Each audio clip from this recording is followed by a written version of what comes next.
wind howled like a wounded beast as Sir Jonathan Harker III pulled his fur-lined coat tighter around his body.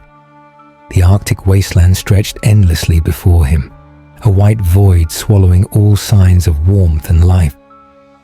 The expedition had been grueling, yet here they stood, on the precipice of discovery. Over here, Dr. Elias Morton's voice barely carried over the wind.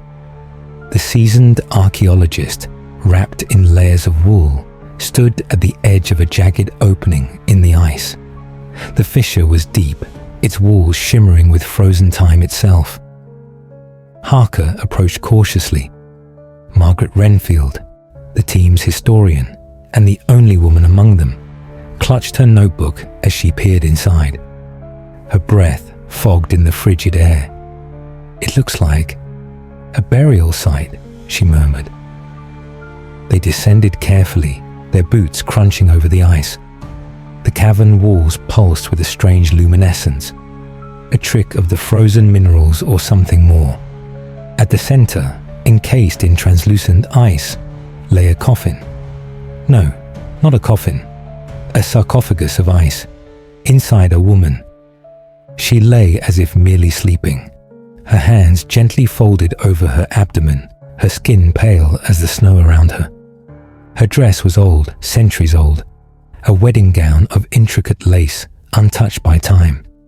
Dark hair cascaded around her, and her lips, impossibly, held the faintest hint of color. Margaret shivered. "She looks preserved, almost alive." Dr. Morton brushed ice from an inscription carved into the cavern wall. The runes were ancient, Nordic. His voice was grim as he translated aloud. "The forgotten bride. She sleeps beneath the ice, for she must never wake." Harker scoffed. "Superstitions. The cold has kept her body intact, nothing more." Margaret hesitated. But why would they seal her in a place like this? Why carve a warning? Harker ignored her and signaled the team. "We're taking her back. This is a discovery beyond measure." They worked quickly, chiseling away the ice. It cracked and splintered, reluctant to release its captive. As the last shard fell away, a deep groan reverberated through the cavern. A gust of wind spiraled in from nowhere, extinguishing their lanterns for a moment. Then, silence. Harker leaned in to examine her face more closely. She was beautiful in an unsettling way, her features too perfect, too symmetrical.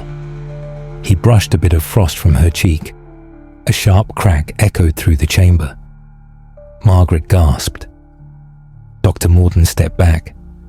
The woman's eyes had opened. For the briefest second, they locked onto Harker, deep black pools that shimmered like the ice around them. Then, as suddenly as they had opened, they closed again. Silence. Harker's breath came in short bursts, his heart hammering. His mind fought against what he had just seen. It had to be the ice shifting, a trick of the light. He forced himself to laugh. Just a coincidence. Margaret was pale. That wasn't a coincidence. Dr. Morton's grip on his journal tightened. He turned back to the inscription and ran his fingers over the ancient carvings. There was more writing, something he had missed. His voice wavered as he continued translating. "She waits for the warmth of a lover's touch." The words sent a chill through them all, colder than the Arctic air. Harker, eager to leave the cavern, waved the concerns aside. "Enough. We need to move her before the storm worsens." The team hoisted the icy sarcophagus onto a sled, securing it tightly. As they climbed out of the cavern, a gust of wind funneled through the passage, carrying with it a whisper, so faint it might have been imagined. A woman's voice. "Jonathan." Harker froze. The wind picked up, masking the sound, but the unease had already settled deep in his bones. He dismissed it as fatigue. As they set off toward their camp, none of them noticed the smallest of movements. The fingers of the frozen woman twitched beneath the melting ice. The storm followed them like a living thing, howling through the Arctic plains as the team struggled to pull the sled back to camp. Snow whipped at their faces, and the ice beneath their boots groaned in protest. The weight of the sarcophagus made the journey arduous, but Harker refused to stop. By the time they reached their encampment, the wind had died down, but an unnatural silence had settled over the area. The usual creaking of the ice, the distant howls of the wind, gone. They placed the frozen woman inside the storage tent, the coldest place they had. A lantern flickered as Dr. Morton inspected the ice. "The preservation is remarkable," he muttered. "The body shows no sign of decay." Margaret stood at the entrance, arms crossed. She hadn't spoken much since the discovery. "I don't like this," she finally said. "Something isn't right." Harker, kneeling beside the sarcophagus, exhaled sharply. "You're letting old myths get into your head." Margaret hesitated, then explained this. She held up the corner of the wedding gown. It was damp. The ice was melting. Dr. Morton's eyes darkened. That shouldn't be possible. This temperature. A loud drip echoed through the tent as a droplet of water fell from the ice onto the wooden crate below. Then another. The lantern light reflected on the glistening surface of the sarcophagus, revealing thin cracks forming along its edges. Harker stepped back, suddenly uneasy. "It's just the warmth from our equipment." Margaret shook her head. "It's warmer in here than it was before." As if in response, a gust of air moved through the tent, though the entrance flap remained still. The lantern's flame flickered violently before steadying again. Dr. Morton bent over his notebook, flipping through pages of old folklore. "There are legends," he murmured, "of brides buried in ice, Nordic myths, women taken too soon, their souls refusing to pass on." Margaret swallowed. "What do they do?" Dr. Morton hesitated. "They wait." A noise interrupted them, a faint, rhythmic tap, tap, tap. It was coming from inside the ice. They all turned to the sarcophagus. The tapping stopped. Silence stretched between them. Then, from somewhere within the frozen tomb, came a sound that made their blood run cold. A soft sigh. Margaret took a step back. "She's waking up." Harker clenched his jaw, forcing himself to speak calmly. "That's impossible." Dr. Morton didn't answer. Instead, he reached toward the ice, pressing his fingers against the surface. The storage tent seemed to tighten around them, the air thickening with something unseen. Then, from inside the ice, something shifted. A shadow flickered behind the cracks, something moving, stretching. Dr. Morton pulled his hand back. His breath was shaky. "We should never have taken her." The wind outside the storage tent had picked up again, but inside the air remained unnaturally still. Harker, Margaret, and Dr. Morton stood frozen, their eyes locked on the sarcophagus. The cracks in the ice had deepened, fine fractures spiderwebbing across the surface. Margaret was the first to move. She turned on her heel and stepped out of the tent, pulling her coat tightly around herself. "I need air," she muttered. Harker hesitated before following her. Outside, the cold bit into his skin, a welcome contrast to the heavy warmth inside the tent. Margaret stood a few feet away, arms wrapped around herself, staring at the endless stretch of white. "We should leave her here," she said, her voice barely audible over the wind. Harker sighed. "We've come too far for that. This could be the greatest discovery of the century." Margaret's jaw tightened. "And what if we've awakened something we shouldn't have?" Before Harker could respond, a loud crack echoed from the tent behind them. They spun around just as Dr. Morton stumbled out, his face pale. "The ice," he gasped. "It's breaking apart faster than it should." They rushed back inside. The sarcophagus was now covered in long, jagged fractures. Water pooled around its base, soaking into the wooden crates beneath it. Then, without warning, the lantern flickered out, plunging them into darkness. Harker swore under his breath, fumbling for matches. He struck one, the small flame casting wild shadows along the walls. Margaret was standing near the tent flap, her breathing ragged. Then she gasped. "Where is she?" Harker turned sharply. His stomach dropped. The sarcophagus was empty. A deep silence settled over the tent, thick and suffocating. The ice was still there, shattered into large chunks, but the woman was gone. Dr. Morton took a slow step back. She couldn't have just walked away. Margaret clutched her notebook to her chest. She was never dead. The temperature in the tent dropped so suddenly that Harker's breath fogged in front of him. Then, from outside, came a sound that made his blood run cold. Footsteps, slow, deliberate, crunching in the snow. Harker grabbed the lantern and rushed outside, scanning the darkness. The wind howled, lifting clouds of snow into the air. He saw footprints leading away from the tent, bare footprints, small and delicate, disappearing into the storm. Margaret stepped beside him, her face pale. "She's looking for something," she whispered. Harker turned to Dr. Morton. "We need to find her." The archaeologist hesitated. "Or maybe we should let her go." Then Margaret gasped again. "Jonathan, where's Thomas?" Harker felt ice crawl down his spine. Thomas Wilkes, one of their crewmen, had been posted outside on night watch. The three of them hurried toward the edge of camp where Wilkes had been stationed. His rifle was there, half buried in the snow. But Thomas Wilkes was gone.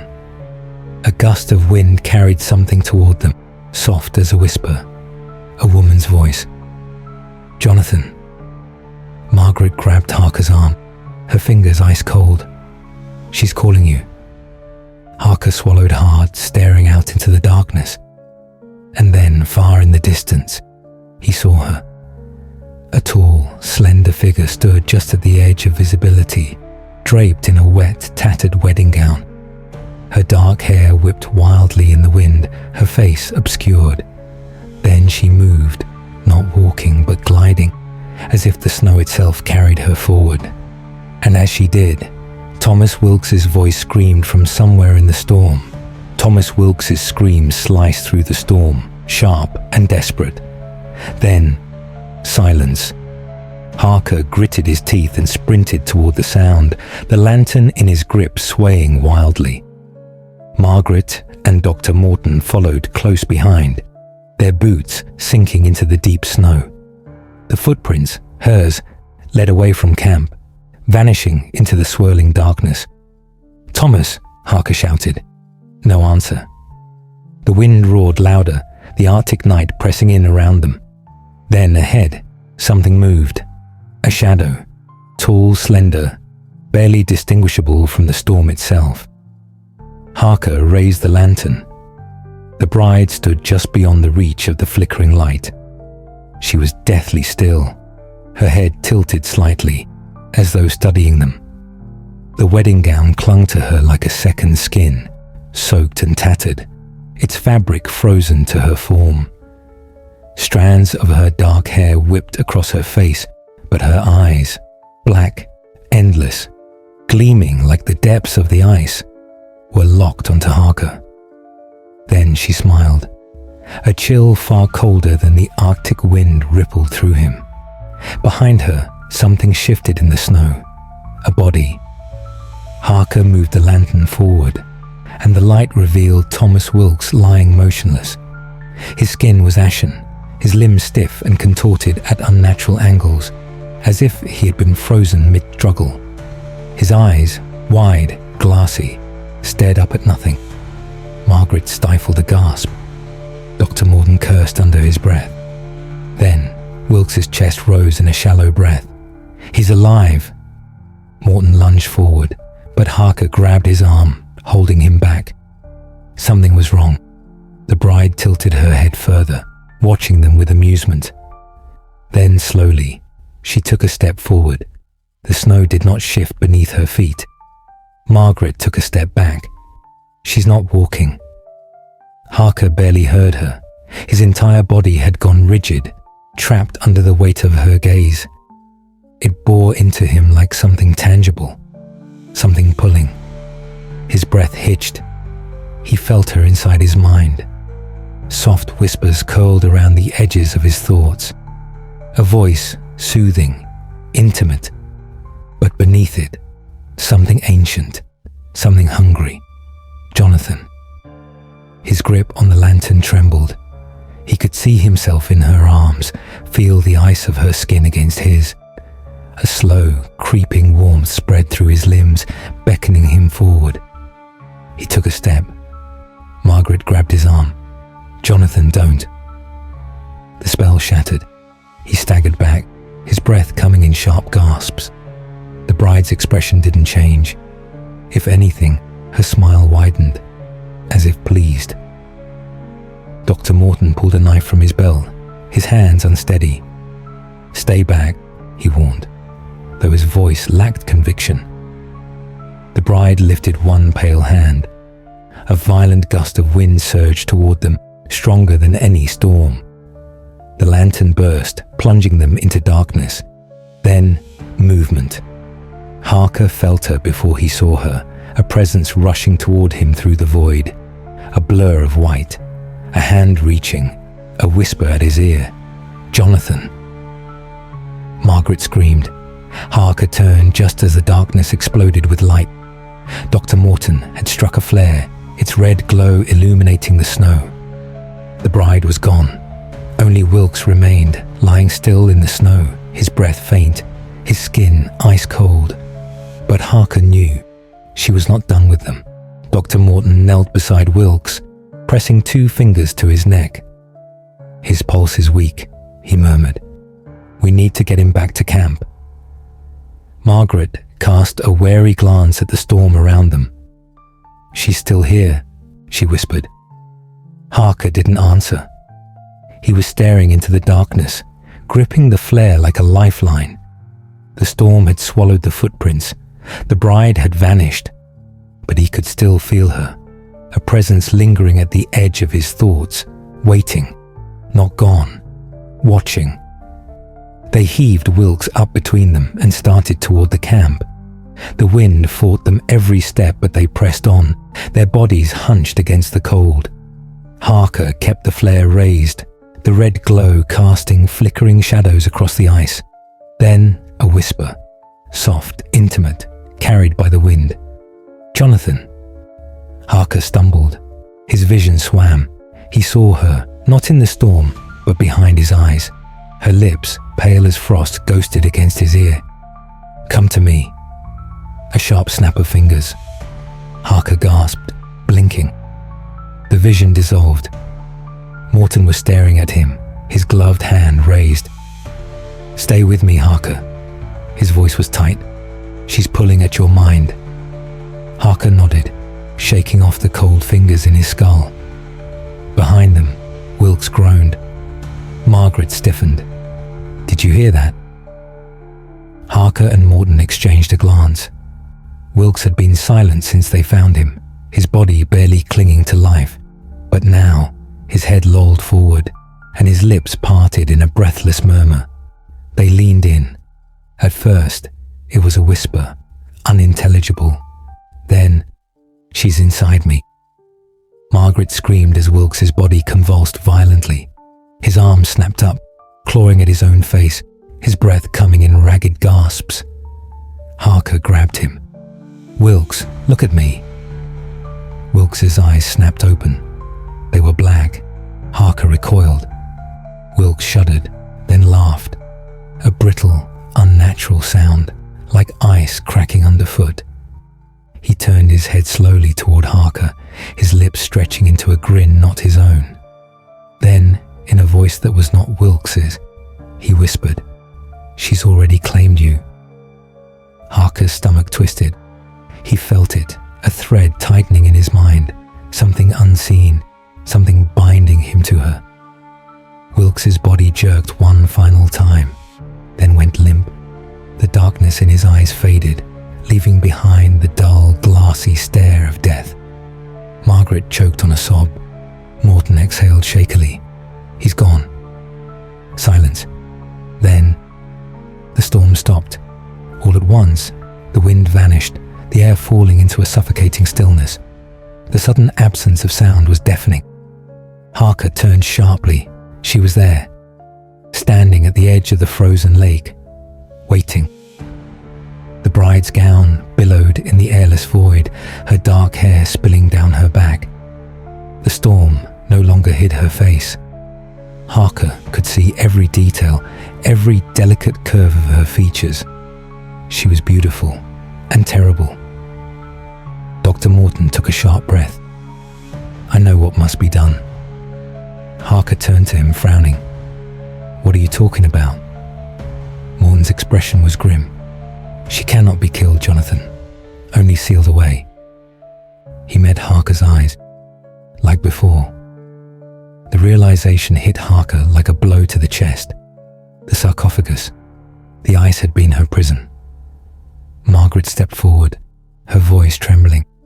"How do we do it?" Morton tightened his grip on his knife. "She wants Harker. She's tethered to him now." Harker felt his blood turn to ice. "What?" Morton nodded. "She won't let go. But if we can lure her back to the fissure, trap her beneath the ice again." The bride moved, not walking, gliding toward them. Margaret grabbed Harker's wrist. "We have to run." "No," Morton said. "I'll lead her." Harker spun on him. "That's suicide." Morton smiled grimly. "Perhaps, but you won't survive her claim." He gripped Harker's shoulder, squeezing hard. "Get to the fissure. I'll bring her there." Then, before Harker could protest, Morton ran toward her. The bride tilted her head, curious. Morton shouted, his voice sharp as a blade. "Is it me you want, witch? Come claim me." She smiled. Then, in a blur, she was upon him. Harker grabbed Margaret's hand. "Go, now." They ran. Behind them, Morton's scream was swallowed by the wind. But before it cut off completely, Harker heard something else. A crack. The ice was breaking beneath them. Harker and Margaret ran, the frozen ground treacherous beneath their boots. The fissure loomed ahead, a jagged wound in the ice, black and yawning in the pale moonlight. Behind them, the wind howled once more. But this time, it was not natural. It carried something with it. A voice. "Jonathan." Margaret pulled him harder. "Don't listen." But it was inside him now. She was inside him. The bride whispered in his thoughts, a breath against his ear, a caress down his spine. He could feel her smile. "You were always meant to be mine." A sudden boom, the ice cracking beneath their feet, snapped him back. Harker skidded to a halt at the edge of the fissure. It was deep, endless, a tomb waiting to be sealed. Margaret turned, breathless. "Where is Morton?" Harker followed her gaze. Morton stood at the other end of the ice field, and the bride was with him. She hovered behind him, not quite touching, her hands raised, fingers ghosting over his shoulders. Morton was still, his chest rising and falling in shallow, controlled breaths. He turned his head slightly, just enough to meet Harker's eyes. Then, with sudden, brutal force, the bride plunged her hand through his chest. Margaret screamed. Morton's breath hitched just once before the life bled from his eyes. The bride let him fall. Then she lifted her head and looked straight at Harker. The ice beneath them groaned. Margaret grabbed his arm. "We have to..." Too late. The bride moved, closing the distance between them in an instant. Margaret was ripped away from him, her body thrown violently across the ice. Harker staggered, the world tilting as she reached for him. Her hands touched his face. Cold, so cold. "You are mine, Jonathan." His breath stilled, his heartbeat slowed.